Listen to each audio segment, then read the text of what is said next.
Welcome back to another episode of We Shoot Sports, a podcast all about sports photography. In this week's episode, we interview Robert L. Poston, the team photographer for Georgia football. Robert is the first person that I reached out to and the first interview that I recorded whenever I decided that I was going to start this sports photography podcast. I love Robert's work. It's been so fun to watch him take over Georgia football from when I knew him at Carolina.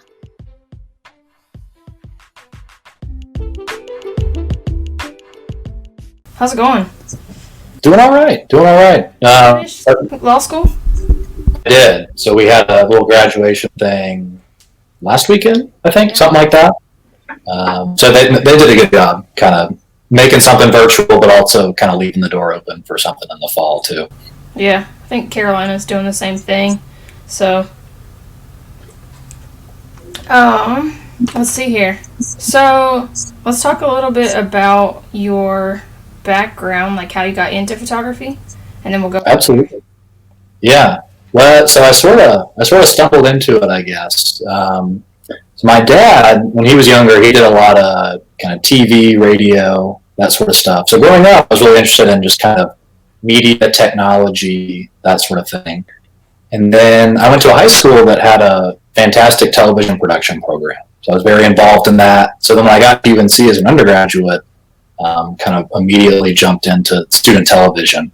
So worked on a sports talk show called You Make the Call. I'm not sure if it's still on STV or not, but when I left, it was still there. Yeah. And pretty quickly, they had me go into the games with a camcorder just to kind of get B-roll for the sports talk show. And your freshman year?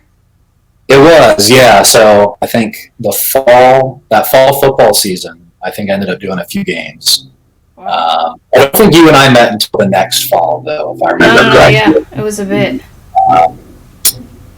So doing some football and basketball as well. I somehow ended up courtside at that first Duke game my freshman year. And so, I mean, that was pretty much it, right? I was just doing the kind of TV stuff. And I think it was a Panasonic camcorder, and it shot to a P2 card. I think the station only had like one P2 reader, and it was really slow, but there was always barriers to where we weren't actually using the footage, or at least not using it to the point that I thought it was worthwhile doing it. So I thought, maybe stills would be more useful for like a poster or something like that. Yeah. And I guess this would have been 2013. Yeah, so 5D Mark III had just come out, and the TV station, they bought one. So I thought, well, that seems like a good stills camera. Maybe I knew nothing about photography, but I brought that along one day to one of the games, and I sort of bounced back and forth. I think I put it on shutter speed priority or something. I saw online that was the right thing to do. And so I just kind of did that for a while. Just sort of when I could get a chance to kind of snag a picture or two, do that, but really kind of focus on TV stuff. And then, I don't know, I think at one point I stopped bringing the camcorder and was just doing stills. So it really just kind of came out of nowhere. But then, I don't know if you know Corey Smith or not. He was a journalism student, a year ahead of me. That sounds familiar. Does he work for NC State? I don't think he does now. He and I were RAs together, and he worked on the show, and he got a job writing for 247. Okay, yeah. Okay, I know who you're talking about. And so it was like right when he got that internship, I was out for a run one night and ran into him, and he was saying, I just got, this guy Ross just gave me this job. I'm going to be doing sports writing. It's really awesome. And he said, like, I see you've been taking pictures and stuff at games. Do you want me to show your pictures to him? I said, that'd be great. Yeah. And I think Ross and I met the next week, and then, I'd sort of been able to build up a portfolio on the side, and then I was with 247 the rest of the time I was in school. Yeah, that's awesome. So where were you when you were in high school? So I was at Enloe High School in Raleigh. Oh, in Raleigh. Okay. So you're a North Carolina guy. I am. Lived in the house in Raleigh my whole life. I thought that you were Georgia for some reason. Well, I am. Yeah, you are now. And and that was a few years ago now at this point. But just looking at law schools, I had thought about going to Georgia as an undergrad. Just something kind of clicked with me when I toured here, so kept it on the radar. And what I liked about it was a new opportunity, new place, but kind of had that Chapel Hill feel as well, so something familiar too. Yeah. So you are photographing here for 247. You graduate. You move to Georgia. You're in law school. How do you get hooked up with the Georgia football team? Yeah, so good friend of mine growing up, he went to Enloe High School as well, and years before I encouraged him to actually take the same kind of television production class that I had gone through. He's 2 years behind me. Mm-hmm. And so he had gone to UGA undergrad, and I guess so I would have been coming in for my first year of law school. He was a rising junior. And he got involved with the football program as an undergraduate student, and kind of brought it to my attention that they didn't really have a dedicated photographer. Oh, wow. The video folks, it definitely is, but I guess I'm sure you've seen this, just how the sports social media has just blown up in the last few years. I guess that's true, yeah. And it still feels like that, each year it's really getting bigger and bigger. Mm-hmm. But so he, said we don't have a dedicated photographer. The video folks would sometimes do it when they could. Some of the graphics people would do it as well. And they were very talented, but it just took away from them kind of being able to do their dedicated job. Mm-hmm. And so, when I decided to come here, said, they're looking for somebody. Come talk to them, and I did. So it was just sort of kind of lining up of their need. Me kind of knowing some folks who worked there already, and just me being available, kind of lined up perfectly. That's awesome. So how do you balance that and law school at the same time? Is it the challenges there, or is it pretty open? So I guess what's nice is that with football, everything's so well scheduled. So it's I know when the games are going to be years in advance, and honestly, I'd be watching them if I weren't at them. So the games, I've sort of just it's on the weekend. That was never an issue for me. Mm-hmm. But then with practices, that's during the week. That would be kind of where I was most likely to have something come up. But thankfully, for stills at least, you can't really tell when a picture was taken. Yeah, so I could go to practice once a week, and we would have a week's worth of practice photos for sure. to post. For sure. So in that way, it wasn't too hard to balance. Mm-hmm. So with shooting for 247 here, and then moving to kind of a team photographer role there, what have been the differences that you've noticed the most? Yeah, well, so I guess, to offer a similarity, no matter who you work for, right, it's storytelling. Mm-hmm. With, I think, college sports, especially football, in this conference, and I think especially basketball and the ACC, it's a cultural phenomenon, right? And kind of no matter who you work for, why you're there, you're experiencing that and trying to capture it. But I do think that, working in-house, it's almost like, there are certainly logistic differences. You have an office in the facility, you wear the team outfit, hat right here. So, and you're reporting to coaches or people who work in recruiting, rather than a sort of objective journalist editor type of person. So some of those things are a little bit different, but really when it comes down to it, what you're trying to do is the same. But I just think you sort of have maybe you have a deeper connection with kind of one team and one sport than kind of bouncing around covering multiple sports, multiple teams, things like that. So you definitely do feel like you're sort of part of the group, but I think kind of the actual tasks you're doing are very similar. Very similar. Do you find yourself if, let's say they're playing a game and it just goes horribly and they lose or something like that, or those photos that you don't, I don't think they'll broadcast those or anything like that. Maybe I'm wrong, but do you find yourself editing it differently than you would if you were giving it over to a newspaper, or? Maybe so. I think I'll probably end up shooting the same way. But I do know that kind of, if we don't win a game, you're right. We're not going to broadcast that probably as much as, like when Carolina and Duke play, it doesn't matter who wins, the Newsroom Observer is going to talk about it, either way. Yeah. Or Getty's going to have the same kind of, reservoir or database of images. So I end up shooting the same way, but certainly what happens to those pictures really does depend kind of on the actual outcome of the game itself. So let's walk through like a game day from your perspective of, when you were here, I guess actually Carolina had a really good season while you were here, but it's... We were off the Clemson in the OPC championship game in football. That's where you were when you were here. Maybe it was my junior or my senior year, and then basketball was obviously great my senior year. Basketball, yeah. Really good up until the last game your junior year. Yes. But really good your senior year.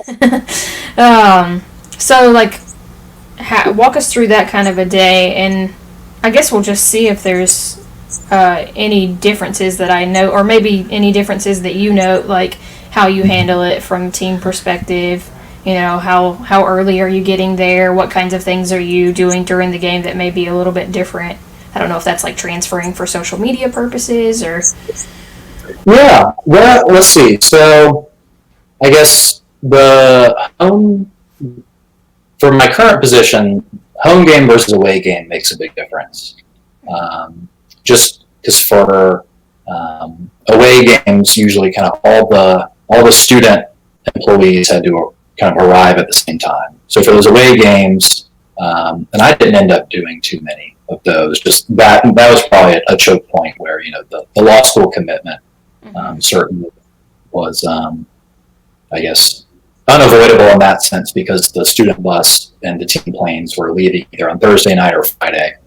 I just couldn't miss class on Fridays, but so that makes a bit of a difference based on when you show up. But I would say kind of the actual process ends up being about the same. So for home games, we would meet at the facility. We'd have all our gear packed before. We would take a golf cart to the stadium probably about 3 hours and some change before the game started, so that we could kind of get set up in the media room before dog walk. And that's about 2 hours before the game starts. Yeah. And when I was at Carolina, I didn't do as much of that pregame stuff, so I'd say that's definitely a difference there. Yeah. Just because for UGA football social media, that's really valuable. I guess when I was at 247, that just wasn't something that we would use as much. We're for a while we had a spot in one of the recruiting areas that ended up getting a little bit too crowded, so we ended up being in the media room. So that's definitely a similar spot and comfortable place for me. But yeah, so get there, get computers set up. What's nice is that we have so many fantastic undergraduate students who work for the team as well. So we would have graphic students running cards.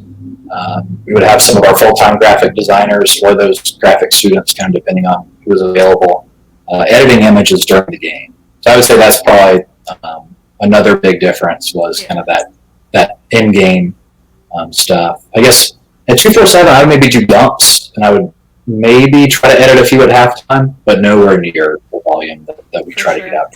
What is it like for you, your process, like having someone else edit your images, or like after the game, do you go through and kind of look through those and pick out different ones that you like, or are you involved with the editing process or the culling process?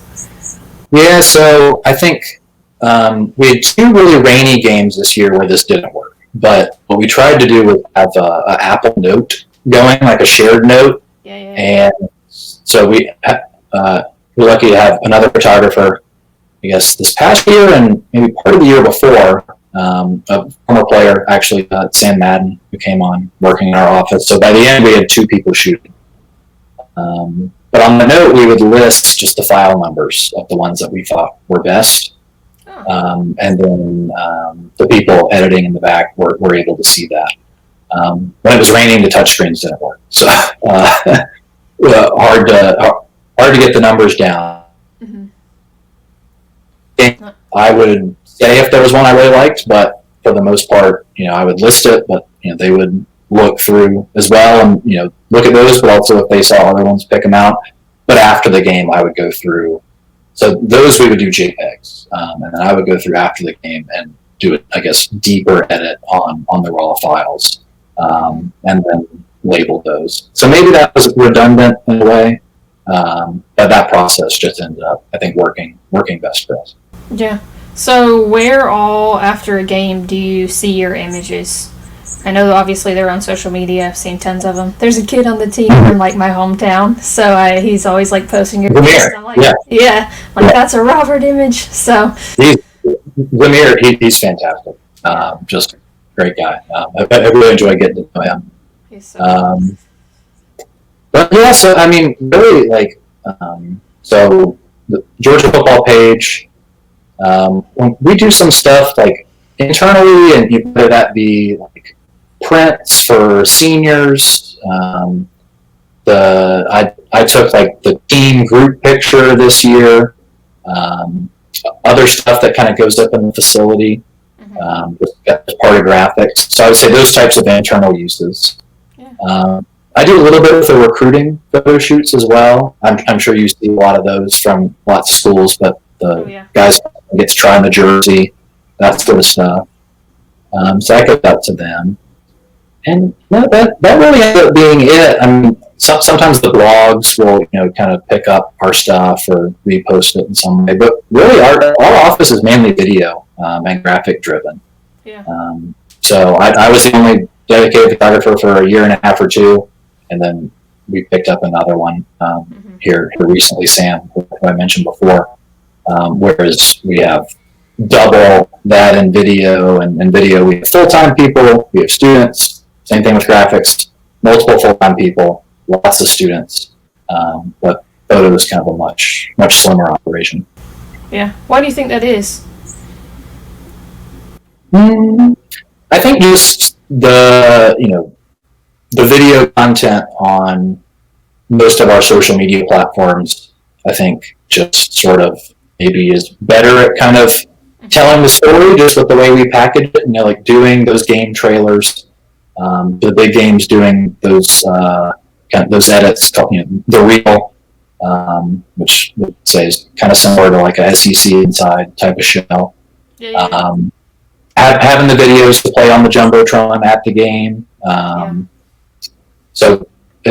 and then having stuff to play in the recruiting lounge for high school players who are at game. Yeah. So I think just there's a little bit more that can happen with video, especially with recruiting.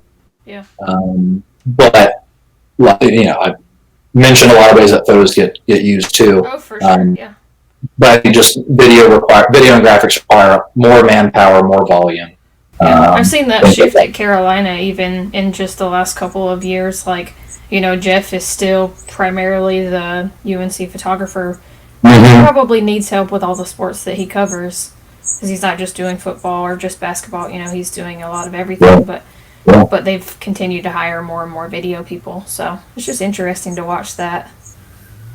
It is, yeah. Well, and we even just in the last few years, not only bringing on more video students, but also kind of upgrading the equipment there. That seems like that's been a real kind of budget priority. Having everybody shooting on cinema level cameras, because that's the standard right now. For sure. So cool that you brought up equipment. So we're going to shift into that. So do you still shoot Canon? I do. So I remember you shoot Canon because I remember you were telling me about the extender at one of the games. So I was like, I wonder if he still shoots Canon. So with shooting for the team, are you using your own equipment, or is that something they provide for you, or is there a little bit of both? Or speaking of gear, if you've never checked out Lens Rentals, you really should. I've used their products and services multiple times over the years, and I can honestly say that I've never had a bad experience with them. If there's ever been any gear that you wanted to try out, now is the opportunity. Visit the link in this episode's description and head over to Lynn's Rentals now. Mm-hmm. So it ends up being a little bit of both. When I first started, the graphics student who'd been there for a long time and was shooting a lot, we only had like one camera in the office, and she would usually use that one. And then that next year, I started using one of that one camera, and kind of supplementing some of my own stuff. And then this last year, we've slowly started adding some more things, but I still use some of my own equipment. So that's a long way, I guess. It's been sort of a mix, but we have started adding some more in-office equipment. But for a while there, I was using a lot of my own. Yeah. And like, I guess this past year, Sam would use it. I don't think he had his own full frame body, so I would usually bring my 5D just to have, so he could use some of the ones from the office. I guess the sort of game day rig for the last 2 years has been a 1DX Mark II. That belongs to the team. Mm-hmm. Usually have a 70 to 200 on there, and then usually my 5D4 with either a 16 to 35 from the office, mm-hmm. or my 35 1.4. That's sort of the go-to favorites now. That ends up being the same for practice as well. I'll usually bring 2 bodies out there. Yeah. So with you being the team photographer, your access, do you have access, like complete access to all of the sidelines and all of that, or is it different at Georgia than it is at Carolina or some of the other places? Well, so, I guess maybe this would be a question for you back, just what you've observed. So I'm not sure if this is a conference rule or NCAA rule, but now you're only allowed to have one camera in the team box. Oh, interesting. I did not know that. So I don't know if that's SEC or if that's ACC as well, or any other conference. So is that primarily video then, or do you guys rotate, or video?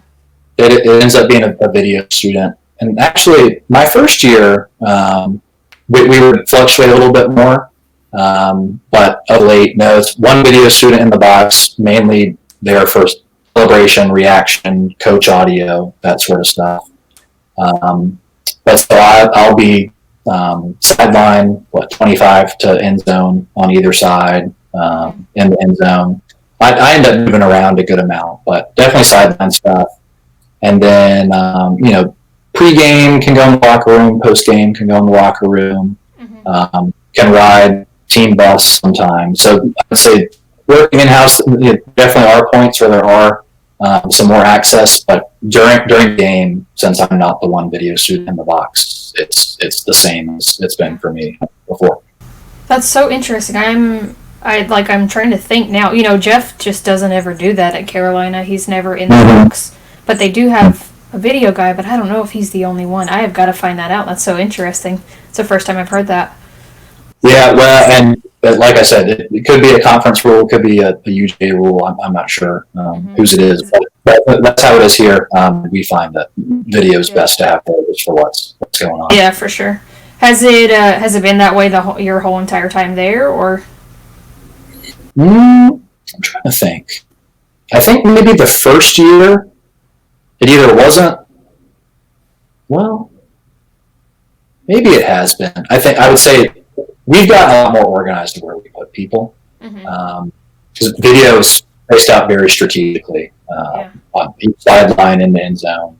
You could draw up a diagram of where people are supposed to be. So I don't remember if that's always been the rule, but at least of late we've been so much more particular about where we put people anyway that it's definitely more recently that I remember that kind of being the policy. What is your favorite event that you've ever covered? And that can include any time you've been a photographer. It doesn't just have to be at Georgia. It's probably tough, though. It's very tough. Can I say a few? Yeah, for sure. Go for it. Well, all right. So being at all 4 games against Duke in the Dean Dome, that is a lifetime experience. So definitely those. I guess it was my senior year, that game, when they did the Jordan brand unveil. Oh yeah. So I was sitting. Yeah, exactly, right there. So I was sitting, I don't know, 8 feet from Michael Jordan. I was wearing some of his shoes. That was a cool one as well. And then in terms of Georgia stuff, I mean, the game against Notre Dame this year, I would say, is like as a weekend, just because there were so many events. That's probably the most memorable. So we had sort of game day kind of prep shoot Friday night with Ric Flair, Maria Taylor, Quavo, David Pollock. I was going to say, you have Quavo there all the time, don't you? We do, and it's fantastic, to have someone like him who, he was born here in Athens, lived right next to the stadium for early years of his childhood, and just to be a fan and an ambassador for us is fantastic. Yeah, that's awesome. So that game day in the morning, just a show I watched I guess my whole life. It's been on forever. Just to be there, kind of right on set with them, and then to have that game. That was when we kind of unveiled was it the first game? No, the first game's at least with the kind of red stadium lights, flyover, just as a sort of kind of holistic experience. That's definitely up there. And then going to Quavo's he does a charity event every spring at his high school down here in Gwinnett County. So going to that the last few years, that's been a cool experience as well. I would say that's made top 5, I guess, at this point. So. Oh, that's awesome. Just a couple favorite events. Yeah. Sorry to shift backwards real quick. I forgot to ask you about this. So, we were talking about the editing process and how you have graphic designers and that kind of thing. When you're working with a brand as specific as Georgia, do you notice kind of, how do I put this? Kind of like, they add their kind of own flair to your photographs and things like that. Are you working with like a certain set of like presets that are like Georgia presets, or how does that work exactly with them? Yeah. I love the fact that that's kind of more open with, like something like with me, like doing that with a newspaper, that would never fly. Yeah. So. No, exactly. So I'm not sure how UGA Athletics does it, and that's maybe something to mention. So I work for I'm football specific, so our in-house office. But then the athletic department has people as well, and then the university has a contract with IMG to do some of the video board stuff, Kirby Smart All Access show, some of those types of things. So we end up sharing footage and some photos with all those people. Yeah. But I think on paper, at least, it maybe gets a little complicated of who's doing what. But when you actually get down to it, everybody kind of has their particular audience and sort of goals. So at least inside of football, we've been able to develop our own photo preset, and then we try to emulate that as well with the video LUTs, just to sort of have similarity across the board. Yeah. So when you look at the grid on Instagram, everything kind of has the same feel to it. So we've all developed that in-house. The guy I was talking about before, who went to Enloe with me, Neil Peterson, he developed a kind of sort of the look we have now about 2 years ago. Updated it, I guess, maybe a year or so later, and then this year I tweaked the greens on just a little bit, but it's usually something we try to do during fall camp, and then kind of ride that style for the whole season. Yeah, that's awesome.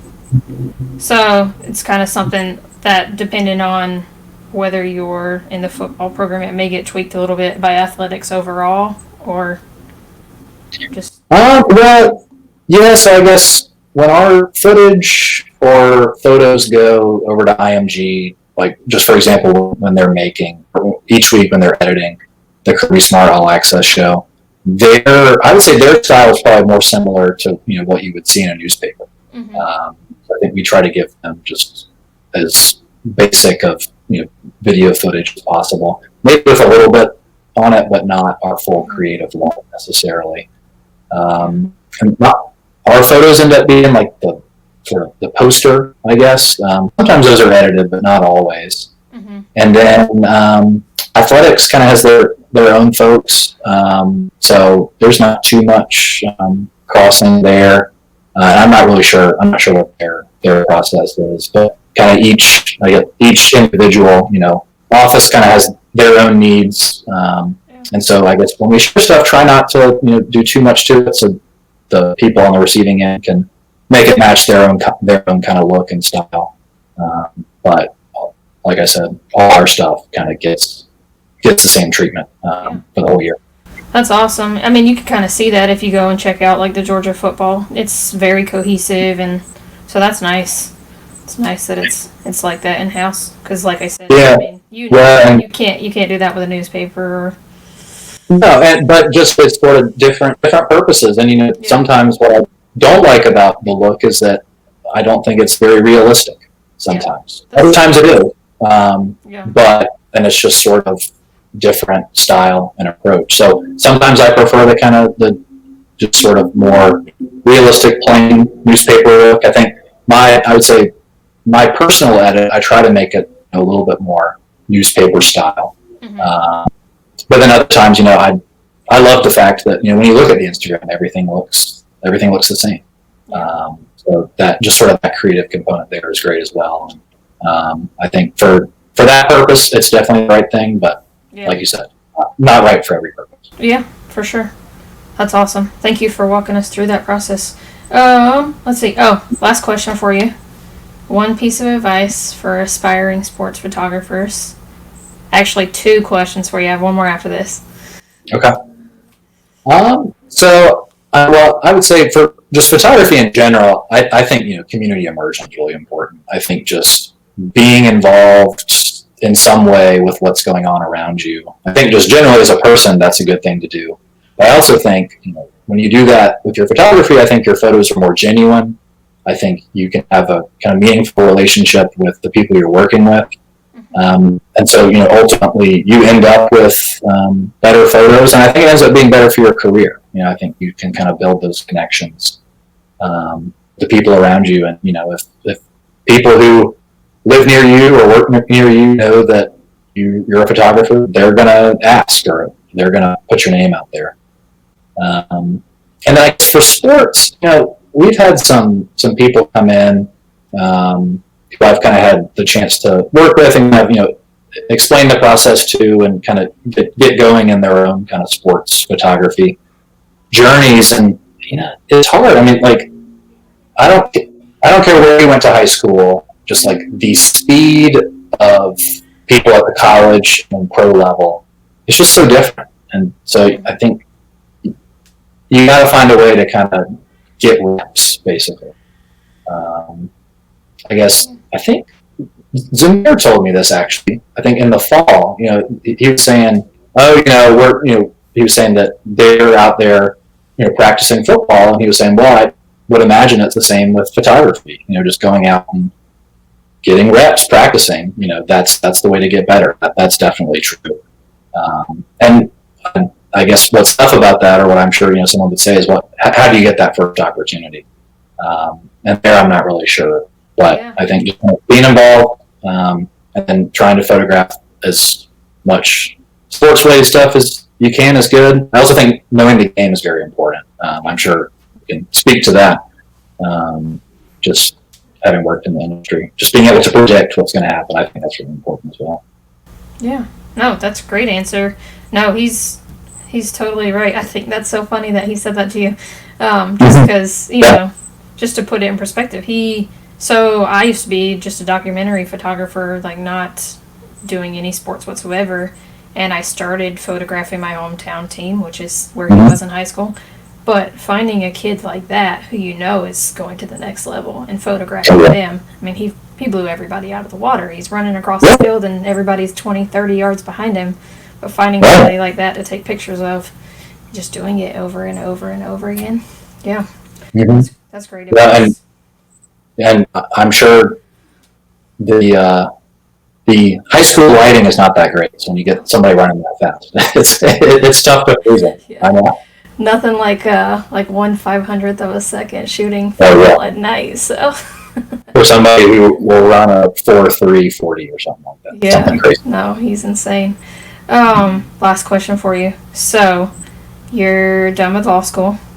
Mm-hmm. You've been doing this. Where are you going from here? Are you still doing photography, or are you going to do photography and law, or are you going to Georgia? Yeah, so I've accepted a job to work at a law firm in Lawrenceville. So it's about halfway between here and Athens and Atlanta. Mm-hmm. So I'm an incoming associate attorney there. And I guess the pandemic situation has sort of thrown the football schedule kind of up in the air. Yeah.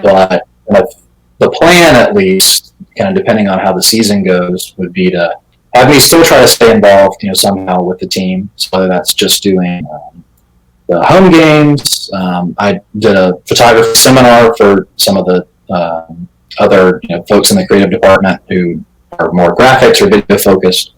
So whether it's trying to do some of those every fall for new student hires or something like that, definitely trying to stay involved. But the day job will definitely be law practice moving forward, but not far away.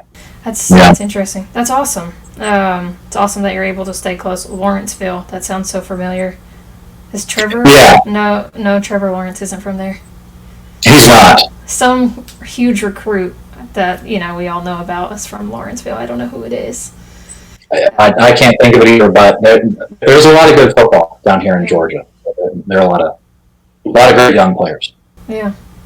All right. Where can people find you if they're looking for you? Yeah, so since I've had sort of a kind of steady job for a while, I haven't really updated my website. I actually took that down. But you can find me on Instagram, Robert L. Poston on Instagram. I try to put some of my work up there. I don't want to just copy the football page necessarily, or just mirror it, post for post. So not everything's up there. If you want to see some of my favorites, that's where I try to put it. Awesome. Great. Well, thank you so much for being on. Thank you for having me. I was like, I got to get him on. Just love your stuff that you've done at Georgia since the last time I've seen you. So, yeah. Well, I'm hoping to keep it up here. Awesome. All right. Well, take it easy. Stay safe. Hopefully, we get football back soon. Absolutely. All right. Take care. Good to see you.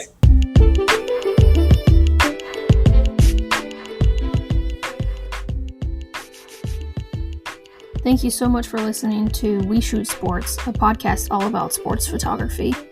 After much request, I decided to start a Facebook group, and you can find us on Facebook at We Shoot Sports. Come and join us over there and talk to your fellow sports photographers all about gear, photographs, and more. As always, if there's anybody that you think that we should interview on the podcast, please feel free to reach out to me at either We Shoot Sports on Instagram or on Facebook. We'll see you guys on the next one.